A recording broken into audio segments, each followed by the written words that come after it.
আজকে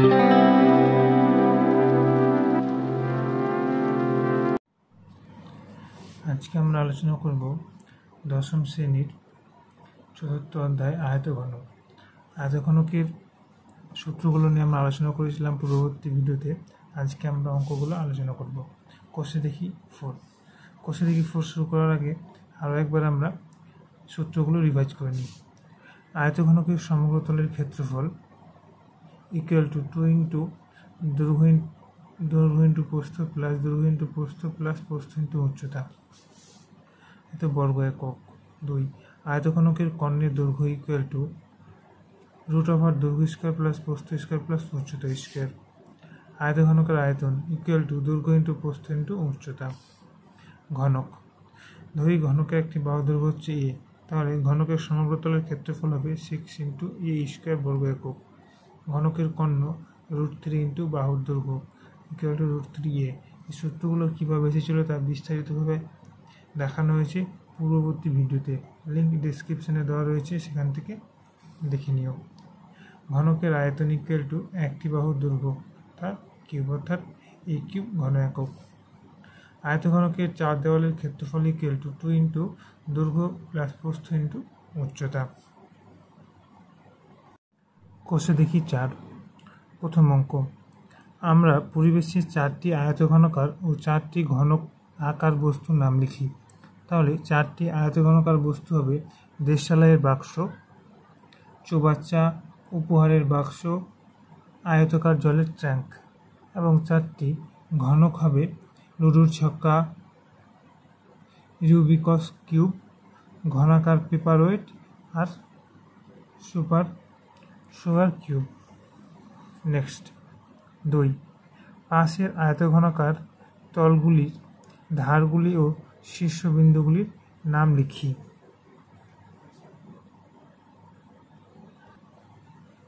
তল সংখ্যা হবে 6টি। 1, A B C D,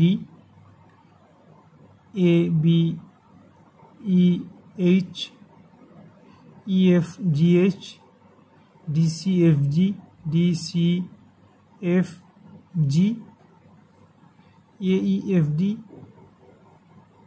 A E F D এবং B C G H। 6টি তল এবং ধার সংখ্যা হবে 12টি।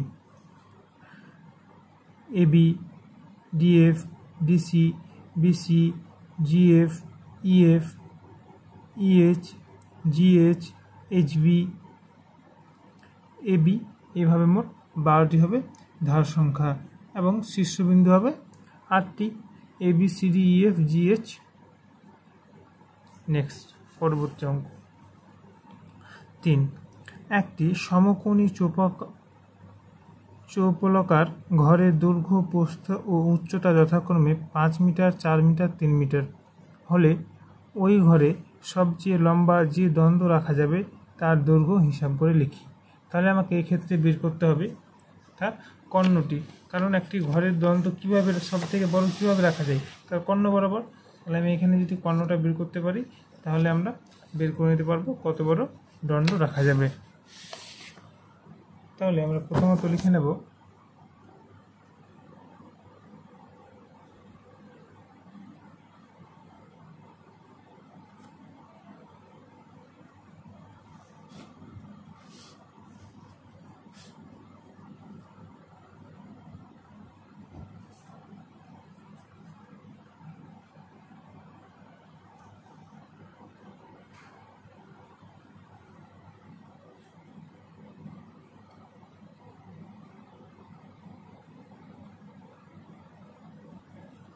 ওই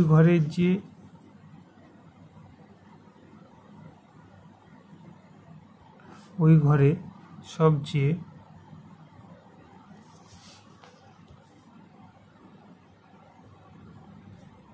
সবচেয়ে লম্বা যে দ্বন্দ্ব রাখা যাবে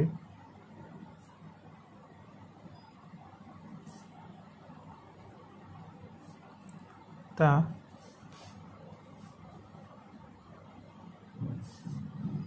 তার দৈর্ঘ্য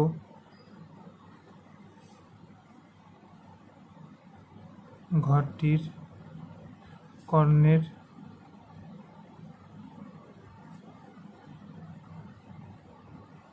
দৈর্ঘ্যের সমান হবে।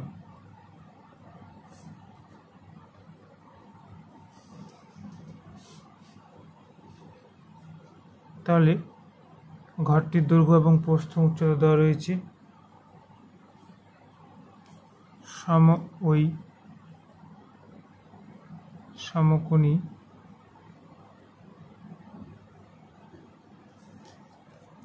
চৌপলাকার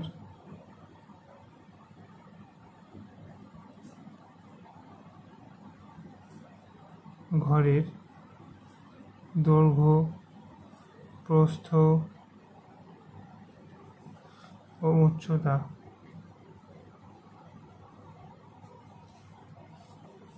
যথাক্রমে 5 মিটার, 4 মিটার ও 3 মিটার। অতএব কর্ণ সমকোণী চৌপলাকার অর্থাৎ আয়তঘন। তাহলে আয়তঘনের কর্ণের সূত্র কি? √ দৈর্ঘ্য স্কয়ার অর্থাৎ 5 স্কয়ার, প্রস্থ স্কয়ার অর্থাৎ 4 স্কয়ার, প্লাস উচ্চতা অর্থাৎ 3 স্কয়ার, ইকুয়াল টু 5 স্কয়ার অর্থাৎ 25 plus 4 square 16 plus 3 square 9, √50 equal to √50 মানে 25 × 2, তাহলে 5√2, 5 বাইরে বেরিয়ে গেল, তাহলে 5√2 মিটার। তাহলে ঘরটিতে যে সবচেয়ে বড় দণ্ড রাখা যাবে তার দৈর্ঘ্য হলো 5.2 মিটার। অতএব লিখে নেব, অতএব ওই ঘরের সবচেয়ে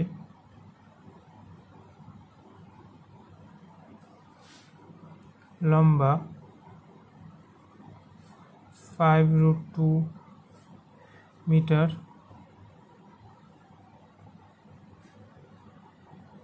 দণ্ড রাখা যাবে। নেক্সট, পরবর্তী অঙ্ক 4। একটি ঘনকের একটি তলের ক্ষেত্রফল 64 বর্গমিটার হলে ঘনকটির আয়তন হিসাব করে লিখি। একটি ঘনকের একটি তলের ক্ষেত্রফল দেওয়া আছে কত? 64 বর্গমিটার। তাহলে ঘনকটির আয়তন কত হবে? তাহলে আমরা লিখে নেব প্রথমে ঘনকটির বাহুর দৈর্ঘ্য। কোশ্চেন 4, ঘনকটির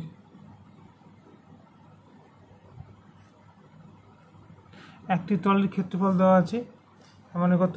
যদি ঘনকটির একটি ধরি ঘনকটির বাহু দৈর্ঘ্য ইকুয়াল টু a একক, মিটার। অতএব ঘনকটির একটি তলের ক্ষেত্রফল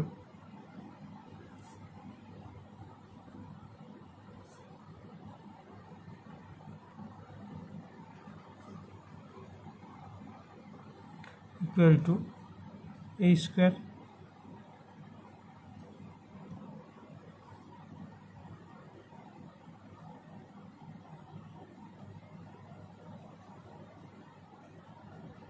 বর্গমিটার। শর্তানুসারে দেওয়া রয়েছে একটি তলের ক্ষেত্রফল হচ্ছে 64 বর্গমিটার, তাহলে a স্কয়ার ইকুয়াল টু 64, তাহলে a ইকুয়াল টু 8 মিটার।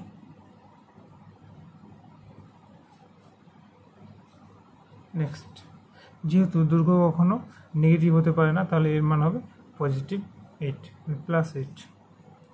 তাহলে আমরা চেয়েছি কি ঘনকের আয়তন, তাহলে ঘনকের আয়তন ইকুয়াল টু অতএব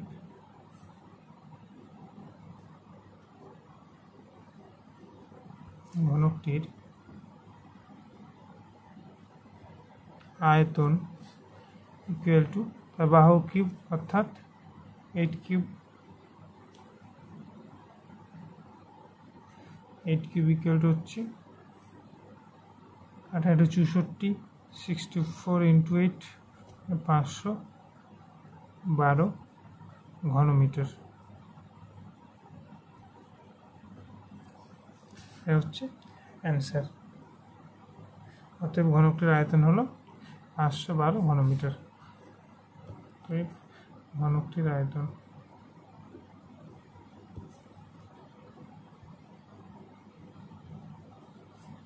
512 ঘনমিটার।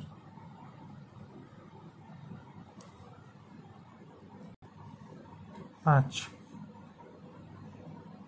আমাদের বকুলতলা গ্রামে 2 মিটার চওড়া ও 8 ডেসিমিটার গভীর একটি খাল কাটা হয়েছে।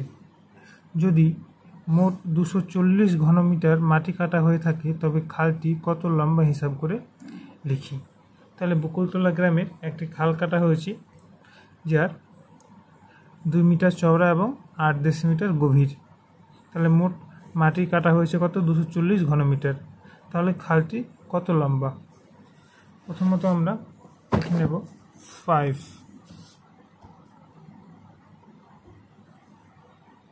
তাহলে খালটির গভীরতা ইকুয়াল খালটির মতো আমরা লিখে নেব খালটির গভীরতা।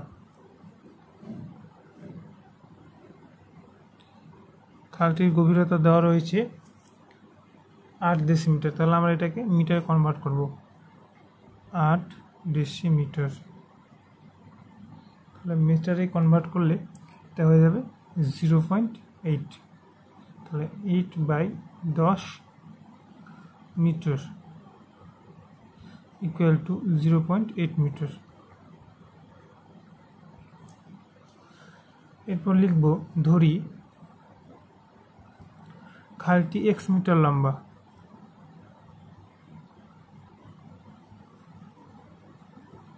x মিটার লম্বা। অতএব মাটি কাটা হয়েছে ইকুয়াল টু সেটা খালটার আয়তনটা। তাহলে মাটি কাটা হয়েছে equal to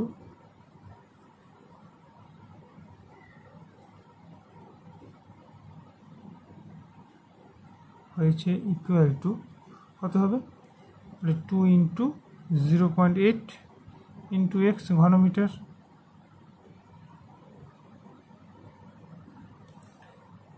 equal to 1.6x metre.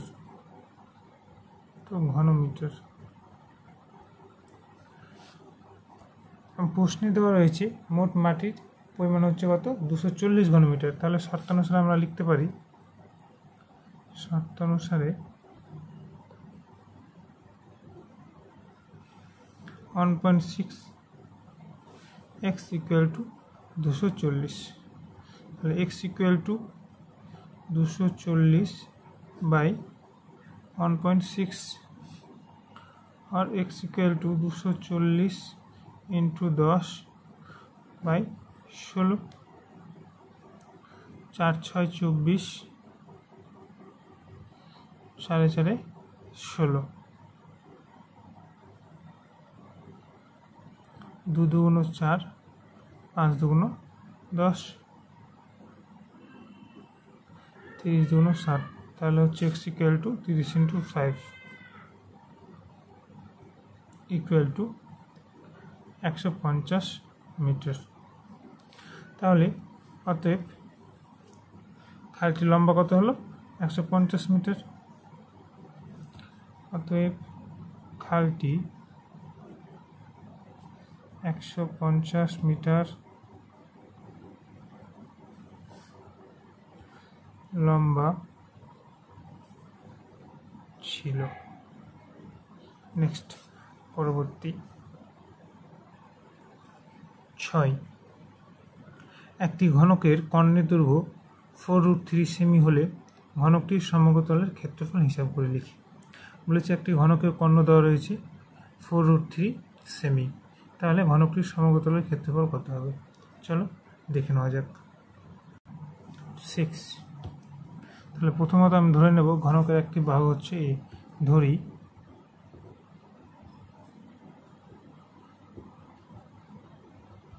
ঘনকের বাহু equal to A semi.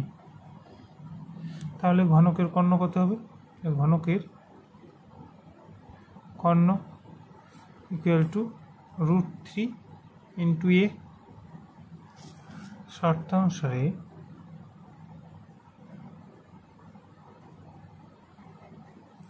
√3 into a equal to 4√3, a equal to 4।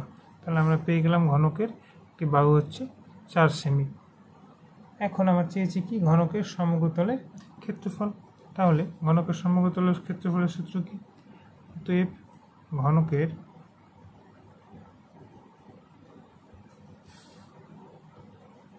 সমগ্র তলের ক্ষেত্রফল ইকুয়াল টু 6a², অর্থাৎ 6 ইন্টু এ মানে 4 স্কোয়ার ইকুয়াল টু 6 ইন্টু 4 অর্থাৎ 16, 4 স্কোয়ার অর্থাৎ 16 ইকুয়াল টু 696। তাহলে এত বর্গ সেমি বলেছে ক্ষেত্রফল। তাহলে আমরা পেয়ে গেলাম ঘনকের সমগ্র তলের ক্ষেত্রফল হচ্ছে 96 বর্গ সেমি।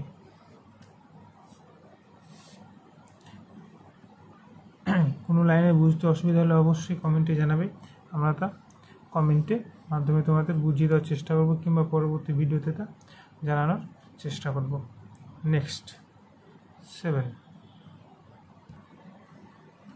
একটি ঘনকের ধারগুলির দৈর্ঘ্যের সমষ্টি হচ্ছে 60 সেমি।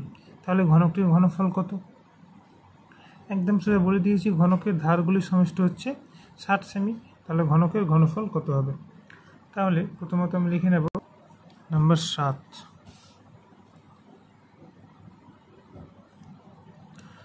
তাহলে ঘনকের ধারের সংখ্যা, ঘনকের ধারের সংখ্যা কত? 12টি। তাহলে ঘনকের ধারের সংখ্যা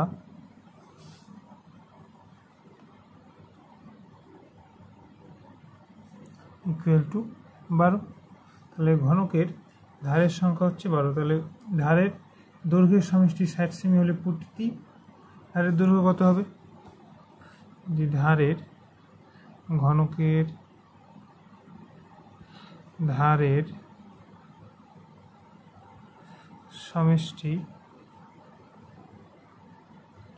বলেছে কত? 60 সেমি। সমষ্টি 60 সেমি হলে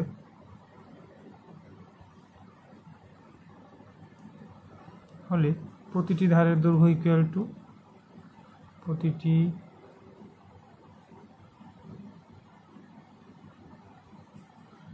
দৈর্ঘ্য ইকুয়াল টু হবে 60/12 ইকুয়াল টু 5 × 60, তাহলে 5 সেমি। তাহলে আমরা প্রতিটি ধারের দৈর্ঘ্য বের করে নিলাম, আর চেয়েছি কি? ঘনফল। তাহলে ঘনকটির ঘনফল ইকুয়াল টু কি? অতএব ঘনকটির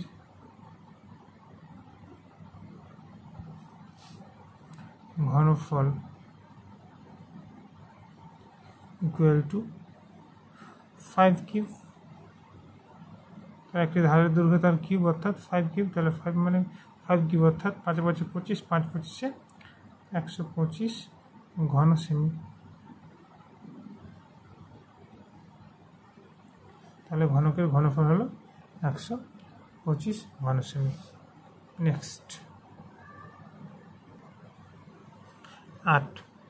যদি একটি ঘনকের 6টি পৃষ্ঠতলের ক্ষেত্রফলের সমষ্টি 216 বর্গ সেমি হয় তবে ঘনকটির আয়তন কত হবে?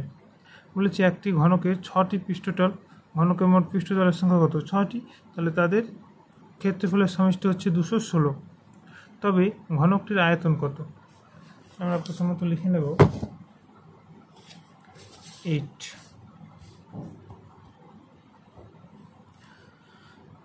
তাহলে ঘনকের প্রতিটি পৃষ্ঠতলের ক্ষেত্রফল কত হবে? ঘনকের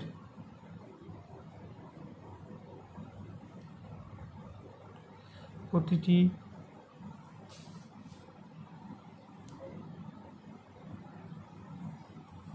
পৃষ্ঠতলের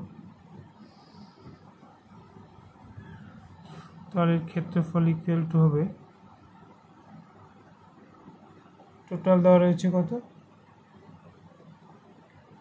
216। তাহলে 216/6, কারণ ঘনকের পৃষ্ঠতলের সংখ্যা কত? 6টি।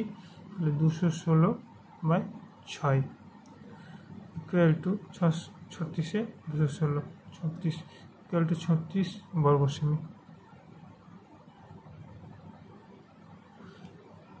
কারণ ঘনকের 6টি পৃষ্ঠতলের সমষ্টি দেওয়া ছিল কত? 216, এবং ঘনকের পৃষ্ঠতলের সংখ্যা কটা? মোট 6টা। তাহলে প্রতিটি পৃষ্ঠতলের ক্ষেত্রফল কত হবে? 36 বর্গ সেমি, মানে 216/6। এবার ঘনকের ধারের দৈর্ঘ্য, ঘনকের ধারের দৈর্ঘ্য ইকুয়াল টু কত হবে? √36 সেমি ইকুয়াল টু 6 সেমি। অতএব আয়তন,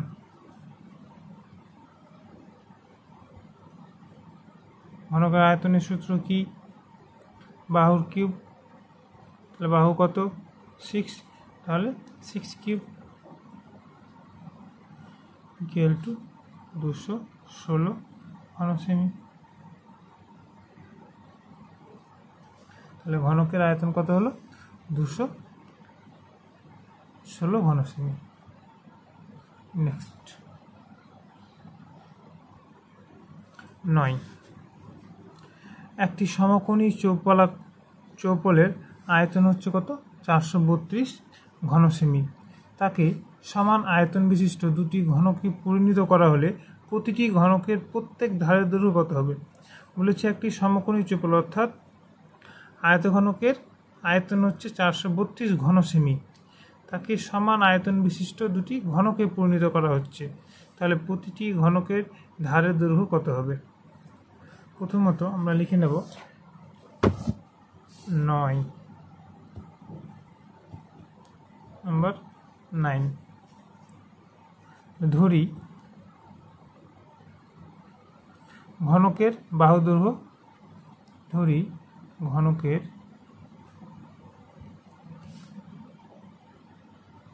বাহুর দৈর্ঘ্য ইকুয়াল টু 1 সেমি, কিংবা যে কোনো একটা ধরে নিলাম। এবার বলেছি কি?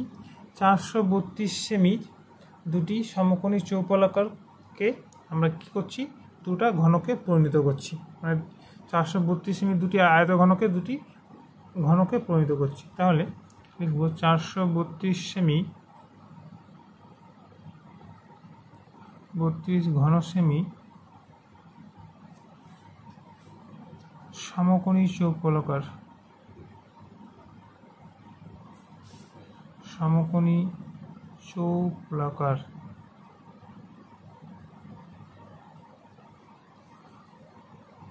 কে সমান আয়তন বিশিষ্ট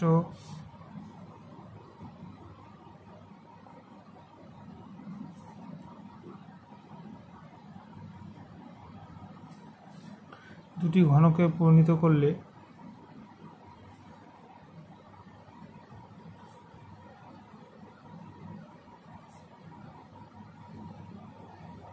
প্রতিটি ঘনকের আয়তন হবে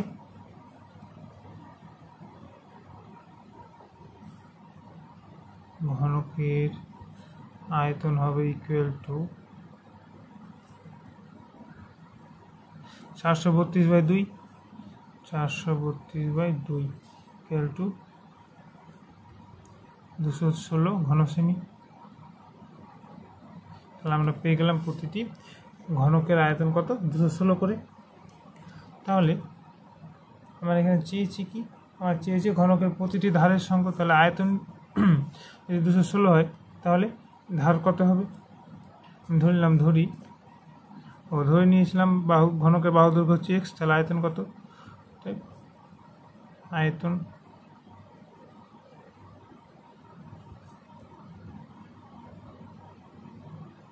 এক্স কিউব। শর্তানুসারে ঘনসেমি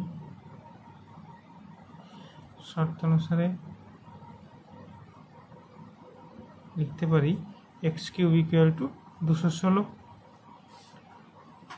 অর্থাৎ এক্স ইকুয়াল টু 6।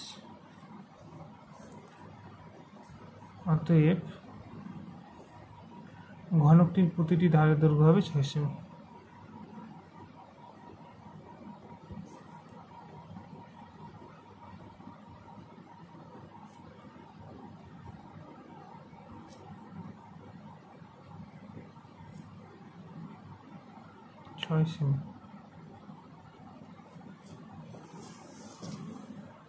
তোমাদের যদি পিডিএফের প্রয়োজন পড়ে তাহলে আমাকে কমেন্টে জানাবে, আমি পিডিএফের ব্যবস্থা করে নেব, কিংবা আমার টেলিগ্রাম চ্যানেলে আমি পিডিএফ দিয়ে থাকি, সেখানে তোমাদের জয়েন করে দেবো, লিঙ্ক ডিসক্রিপশনে দেওয়া থাকে। ভিডিওটি কেমন হয়েছে অবশ্যই তোমরা কমেন্টে জানাও, পরবর্তী ভিডিও অতি শীঘ্রই দেওয়া হবে। Thank you so much.